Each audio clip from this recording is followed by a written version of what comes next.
Hansel and Gretel.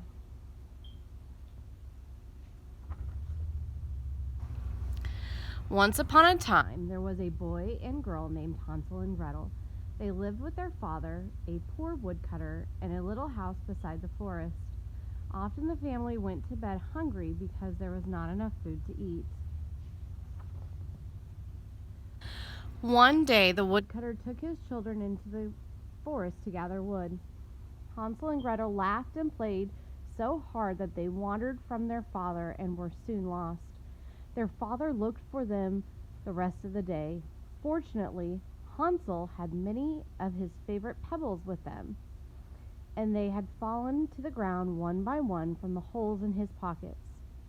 The children followed the path of shiny pebbles by moonlight back to their home.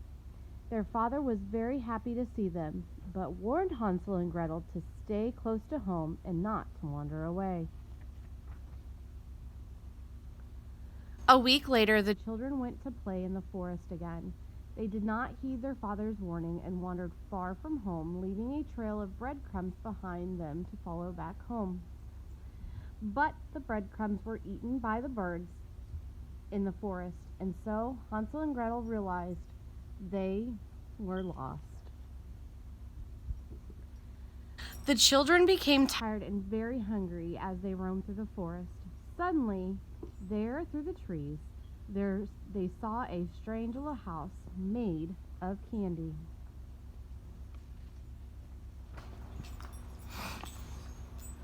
They ran to the house and began eating from it furiously. There were cake shingles and candy shutters. The windows were made of sugar. The flowers were lollipops. As they started to take a bite from the chocolate door, it opened. Out stepped an old woman with a wart on her nose. "Who's eating my house?" she said. The children were startled at first, but the old lady seemed very kind. Hansel and Gretel apologized for eating from her house. "We haven't eaten in such a long time," they said. The old lady took them in and fed them some good wholesome food. "That'll fatten you up," she said slyly. It wasn't long before the old lady's kind spirit wore off. She snarled and ordered the children to work from the morning till night. She had Gretel scrubbing floors and cleaning the oven. Hansel had to repair a broken table and gather heavy wood from a stove. "Only a witch would act this way," Gretel told Hansel.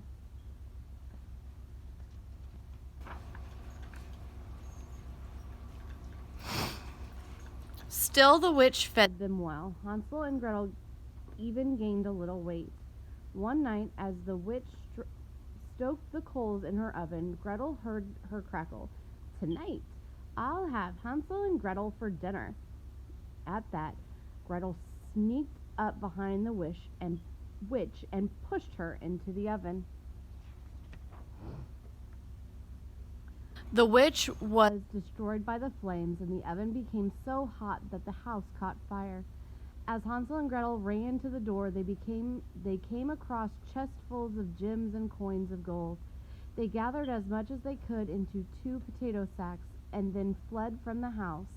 They ran until they could run no farther. They sat beneath a tree to catch their breath. Suddenly they heard a voice call out, "Hansel, Gretel!"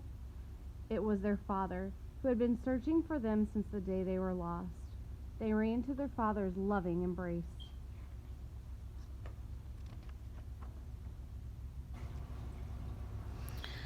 "Look, father," Hansel exclaimed, opening a sack, "more gold than we've ever dreamed of.